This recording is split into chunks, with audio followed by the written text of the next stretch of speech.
Assalamualaikum warahmatullahi wabarakatuh. Perkenalkan, nama saya Sabila Nur Ajijah dengan NIM 21210008, Prodi Pendidikan Bahasa dan Sastra Indonesia, Fakultas Pendidikan Bahasa IKIP Siliwangi. Tema yang akan dibahas pada kali ini yaitu manfaat donor darah bagi kesehatan untuk memenuhi salah satu tugas akhir mata kuliah keterampilan berbicara dengan dosen pengampu Bapak Via Nugraha MPD. Darah merupakan salah satu komponen terpenting dalam tubuh manusia. Keputusan untuk menyumbangkan darah melalui donor darah dapat menyelamatkan satu kehidupan atau bahkan beberapa nyawa sekaligus. Tidak hanya menguntungkan bagi si penerima sebagai pendonor darah, tapi juga bisa mendapatkan manfaat donor darah bagi kesehatan sendiri. Donor darah juga memungkinkan memberikan sedikit darah dalam tubuh. Biasanya darah yang diambil sebanyak 480 ml. Pria boleh mendonorkan darahnya setiap 12 minggu atau 3 bulan, dan wanita dapat memberikan darahnya setiap 16 minggu atau 4 bulan, maksimal 5 kali dalam 2 tahun.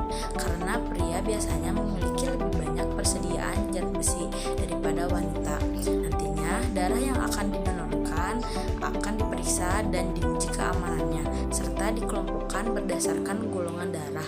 Hal ini berguna agar darah yang diberikan benar-benar sesuai dengan kebutuhan pasien dan dipastikan aman dari kemungkinan penyakit yang muncul di dalam darah. Ada banyak manfaat yang bisa didapatkan saat melakukan donor darah, terutama bagi orang lain yang membutuhkan. Mengacu pada Palang Merah Amerika, sumbangan darah dari satu orang dapat menyelamatkan hingga 3 nyawa, dan disebut-sebut jika donor darah tersebut dibutuhkan setiap 2 detik. Hal ini mampu menjadi momen yang tepat untuk menyebarkan kebaikan, sekaligus menyehatkan tubuh.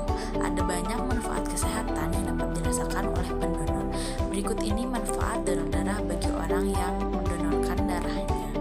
Pertama yaitu mendeteksi penyakit serius. Proses donor darah tentunya harus melalui beberapa prosedur.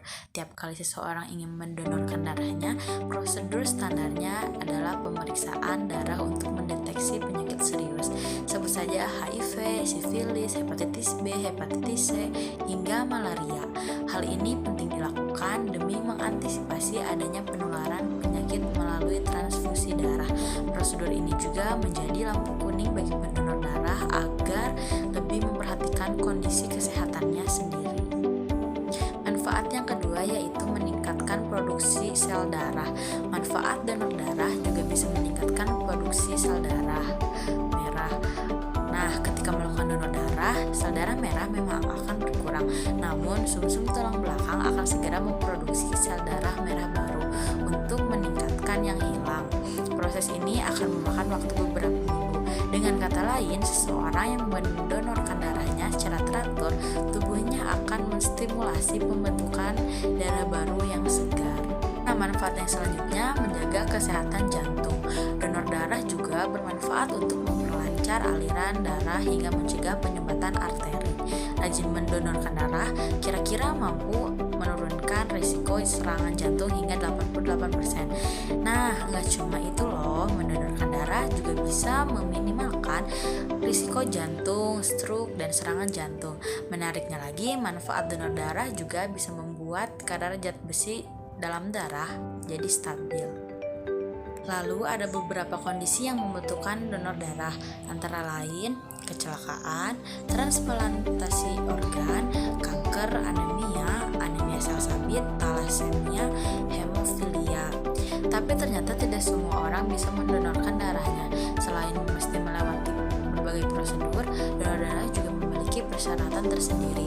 Untuk dapat mendonorkan darah, pendonor minimal harus berusia 17 tahun dan maksimal 70 tahun. Sedangkan berat badannya minimal 45 kg dengan tekanan darah sistole di bawah 180 dan diastole di bawah 100 untuk orang dengan tekanan darah yang cenderung tinggi. Sedangkan untuk orang yang memiliki tekanan darah rendah, tekanan darah sistole atau diastole yang dianggap aman sekitar 90/50. Selain itu, pendonor juga sebaiknya memiliki kadar hemoglobin sekitar 12,5-17 grams of hemoglobin per desiliter dan tidak lebih dari 20 gram of hemoglobin per desiliter.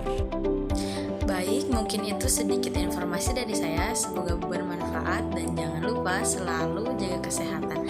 Sekian, wassalamualaikum warahmatullahi wabarakatuh.